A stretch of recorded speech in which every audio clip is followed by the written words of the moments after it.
Hi,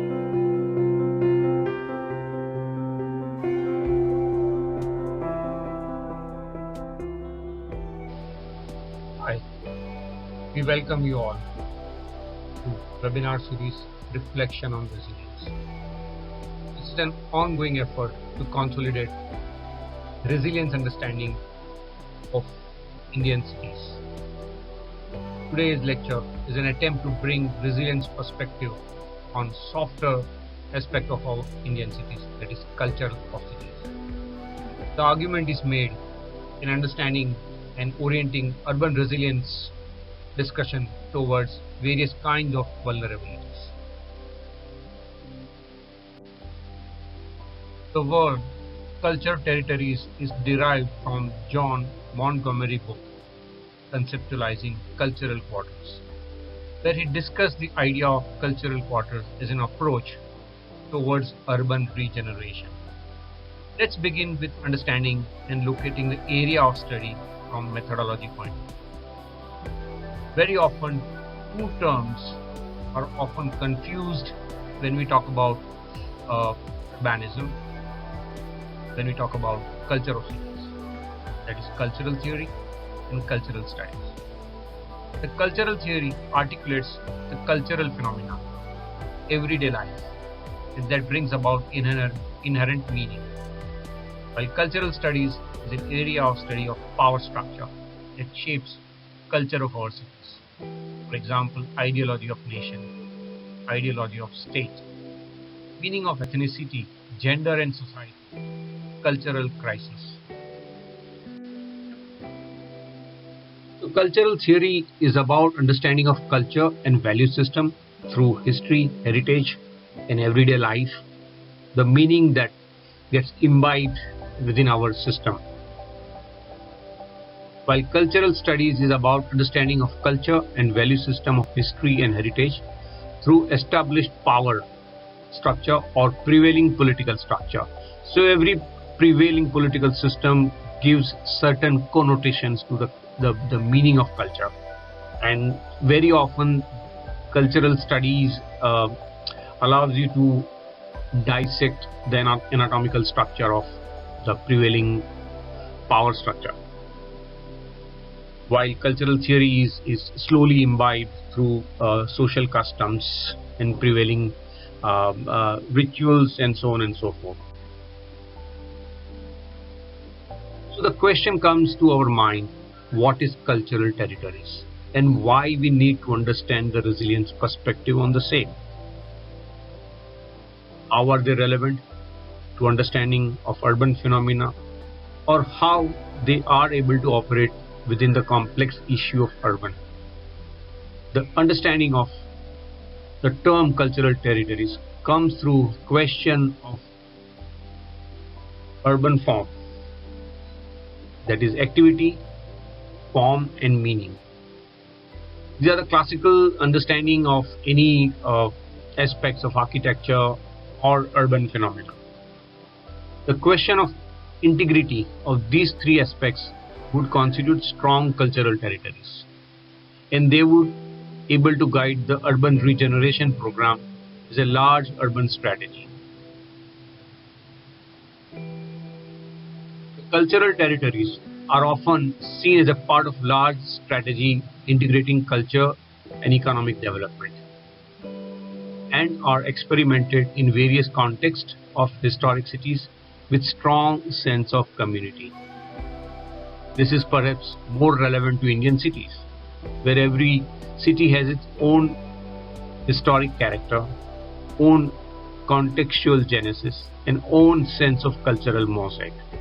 So in that sense, the idea of cultural territory, understanding, learning about cultural territories are very important as an urban designer or as an urban conservationist. In other words, cultural territories tend to combine strategies for greater consumption of art, culture, spatial understanding of cities, cultural production, and urban placemaking.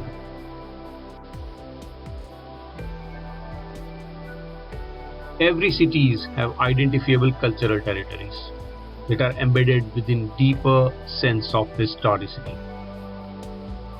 it is very important to articulate such tangible and intangible territories which are guided by spatial and physical network. So the cultural territories can be defined in two terms, tangible and intangible. Tangible is easy to locate through their occupation, through their social backgrounds, ethnicity, while intangible territories requires deeper layers of understanding through variety of network that has been established over a period of time. In this sense, it enables us to understand the urban form through cultural territories rather than understanding of urban form through its urban artifacts, that is its architecture.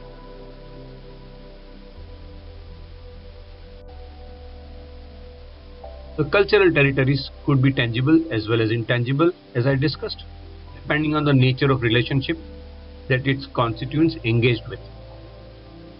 But it is important to unravel them and represent them so that it brings about the historicity and its imperative as an enabler for urban regeneration. So the question is, how do we represent tangible and intangible cultural territories when we do the mapping? And it is a very important exercise so that it enables the process, or rather any process, towards urban regeneration.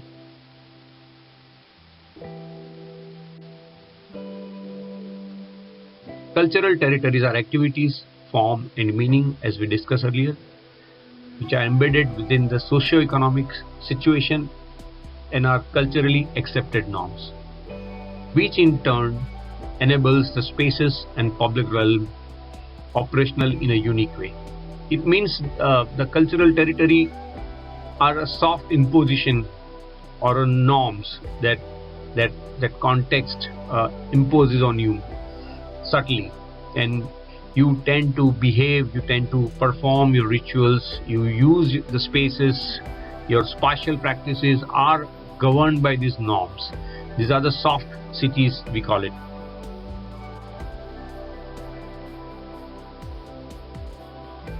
The slide is very self-explanatory in terms of what urban territories do to urban phenomena and makes the case for research and investigation. It brings about four aspects, a broad four aspects, which defines the integrity of urban form. So it is about identity, that is a form. It is about network. It is about safety. So these are the most important aspects that we call it a livable, or rather it increases the livability index. They are a very important part of the city living, and hence the territories understandings are very important, is a part of what we call it livability index. So now the question is, what cultural territories and what is resilience? Why do we need resilience? The question of resilience to cultural territories are perhaps important one. When one brings about urban regeneration process without being carried away with generic process of making of cities or anywhere. As we understand, a lot of processes that we engage with often generates generic cities. So in that context, cultural territories allow us to locate specific character of cities. Hence it is important to work on strategy that allow us to mitigate vulnerabilities. Also, it allows us to understand urban regeneration through resilience strategy for those particular cultural territories. So now we talk about what are the vulnerabilities to these cultural territories. What you see a diagram, there are four broad categories circled in red dotted lines, are broader threats, broader vulnerabilities, and what it leads to when these threats become overpowering. What you see in a green circle, it defines a cultural homogenization. It means if you allow global forces to act continually on your everyday life, on your urban fabric, on your cultural territories, the territories tend to get blurred and it tend to emerge as a culturally homogeneous place. Now, is it desirable? That is a question that we all need to ask. It's an ethical question, it's a moral responsibility. The question is, where do these threats come from? Where do they exist? I think we are all part of this threats. We are slowly engulfed into the threats. Cultural globalization, popularization, culture of individualism, the culture of consumerism. We all have succumbed to this.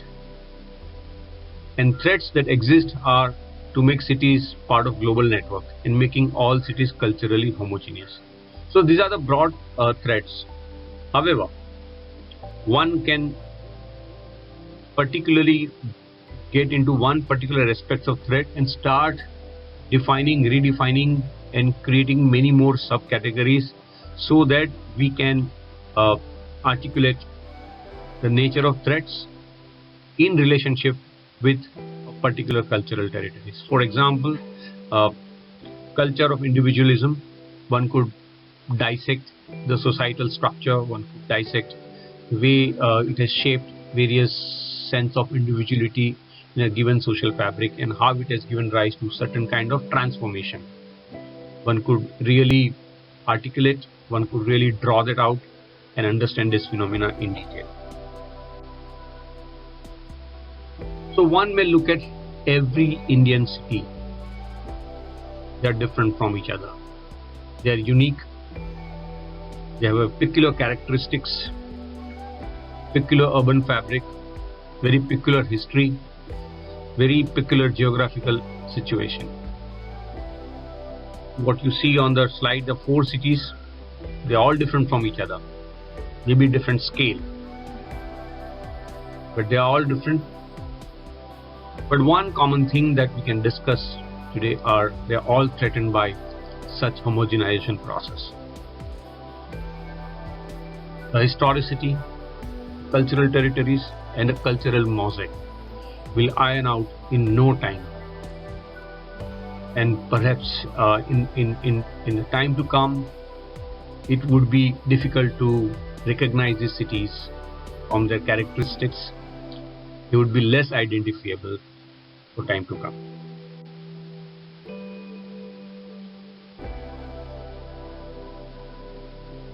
In order to exemplify the argument, what I'm going to show you today is a Jaipur city.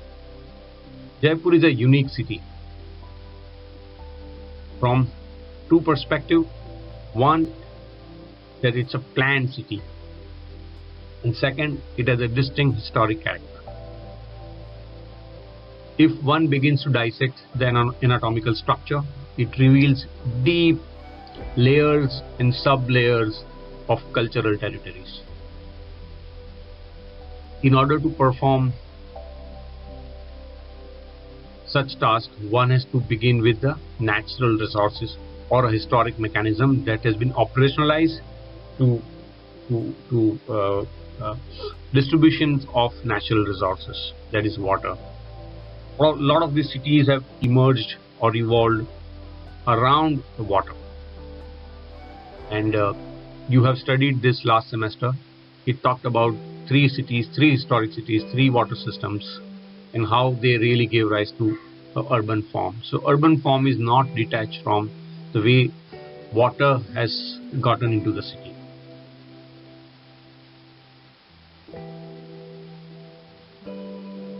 So this is the first level of analysis when we start dissecting cities and its urban form.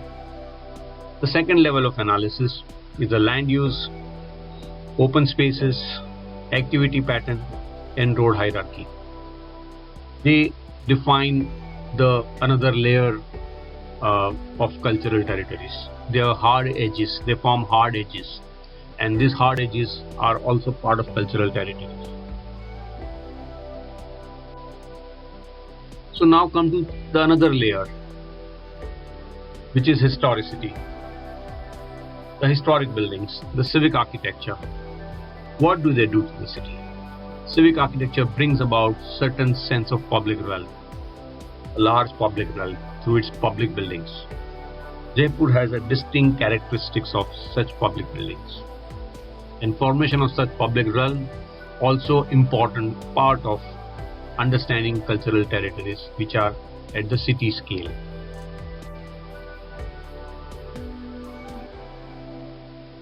And one begins to dissect cities even further, their historic characteristics of public buildings. It brings about very interesting relationship of various buildings to public spaces, various buildings to the water bodies, the natural landscapes, and so on and so forth. So the characteristics of public realm is defined by strong sense of historicity, which is a very important component of understanding of public realm. So in previous slide we saw public realm at the city scale, but when you come down to another layer, the institutional structure, which helps you unraveling the second layer of cultural territories. These institutes are embedded into urban fabric. You can see through color coding various institutes in various quadrants. They set a very important relationship with the community. They set a very important relationship with the hard edges that are defined by land use, the hierarchy of road structure, and various activity patterns. So it is important that when you talk about cultural territories, you talk about the institutions.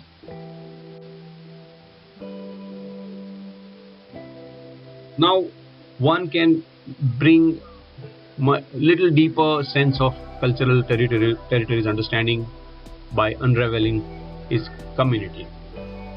A community could be located through various perspectives.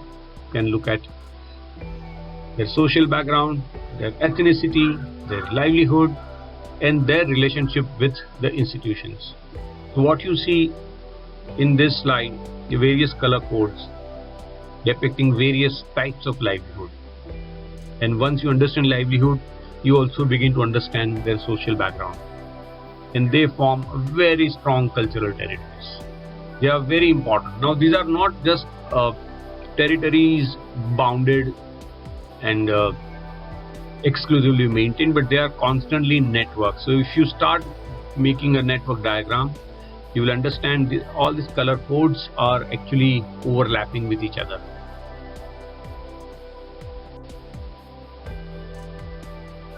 So the entire unraveling process of cultural territories elucidates the principle of spatial practice by community. Its ever-transforming nature of fabric also reveals the codes and norms defined by cultural territories. So if you come down to a cluster scale, you will be able to see institutional footprints, the fabric around, and you see what we understand, granular understanding of cities, fine grains and coarse grain, and their relationship they set with the community. This is a very important part of the study when you really start reducing the scale or enlarging the scale. And even if you come down to a cluster level, you will understand that it has a very distinct characteristics in terms of building types, in terms of its various relationship they set with the surrounding. What is important in this slide is that that it has a very strong sense of characteristics along with sense of resilience and sustainability. Now, very often we confuse these terms, resilience and sustainability. Resilience is about able to transform, adapt the new changes, adapt new forces, or mitigate new vulnerabilities. The social fabric, the physical fabric is able to transform them, and this is what exactly this cluster is doing. While sustainability is about the priority that society or that cultural territory exerts on the way in which it has to be transformed. So in that sense, Jaipur is a very unique example because it has the very idea of resilience and sustainability embedded into it.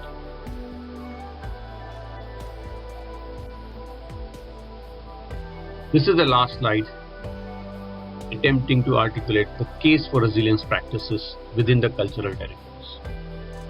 You can see two horizontal bars.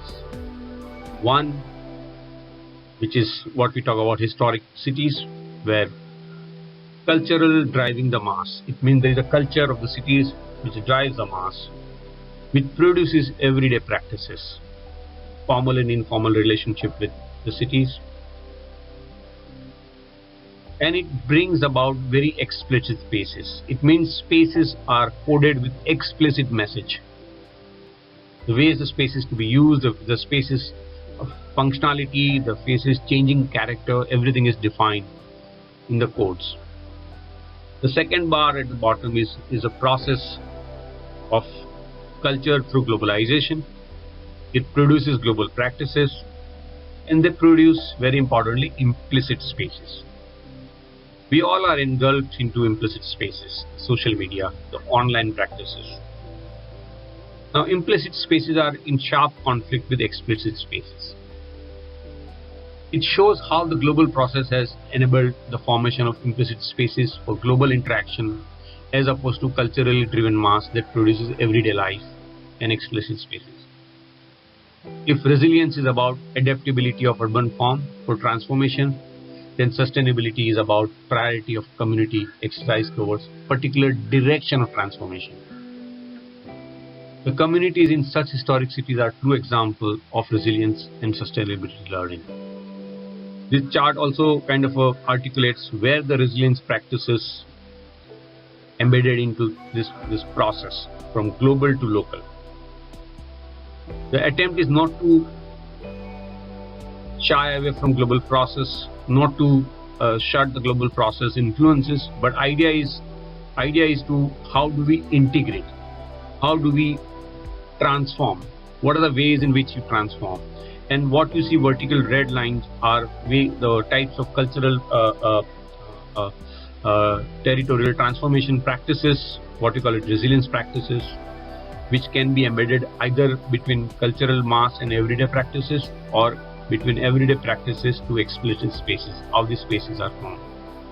So in such sense, this is a very important starting point, opening lecture for all of you to begin the conversation with what is resilience. Thank you.